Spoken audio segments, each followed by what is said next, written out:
School excellence is closely related to the capacity and quality of principals. Principals are regarded as the key individuals who have the ability to transform ineffective schools into effective schools. Let us go through the main educational leadership challenges in 21st century in the Malaysian context. Number 1. There is a growing demand for high quality and innovative education leaders across the country based on Malaysia Education Blueprint 2013 to 2025. By 2025, with the Ministry of Education is aiming to equip schools with high-performing school leaders. Number 2. 21st century learning is about innovation, collaboration, and creativity. School leaders must adapt with the new changes despite age or technology gap. School leadership has become a priority in education policies for two main reasons. Number 1, it contributes to improve student learning. School leaders influence motivations, capacities, and working conditions of teachers who in turn shape classroom practices and student learning. Number 2, it bridges education policies and practices. The top brass of the education system can provide policy direction for schools, but their success depends on the motivations and actions of leaders at the school level. We would like to explore distributed leadership theory as a catalyst to improve school leadership excellence in Malaysia. Distributed leadership is a leadership theory that shared collective leadership practice. This is a leadership by expertise, not by roles, and distributed leadership does not mean delegation.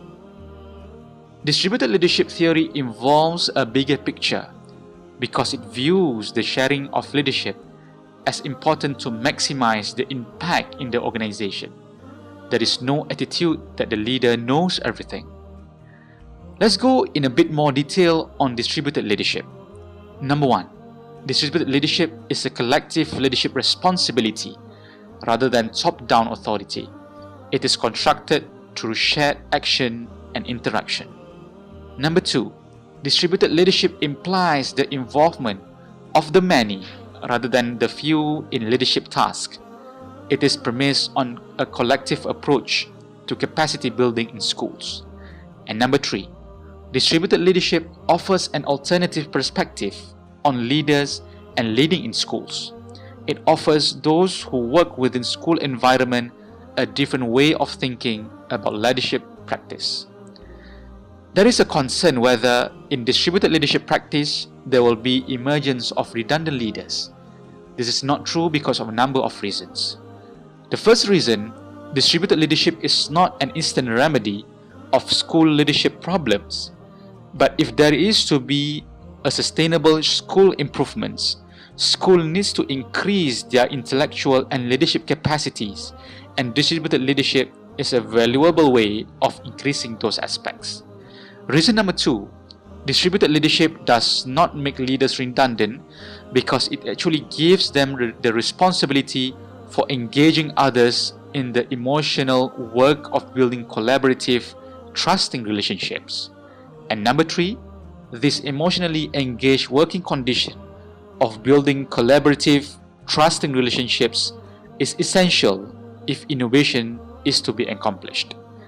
In summary, why is distributed leadership very important to be practiced within school leadership? Number 1, distributed leadership urges us to view leadership as a collective and dynamic undertaking. And number 2, distributed leadership gets everyone to engage emotionally in building collaborative and trusting relationships. Without this condition, even the most well-conceived and well-received innovation is unlikely to succeed.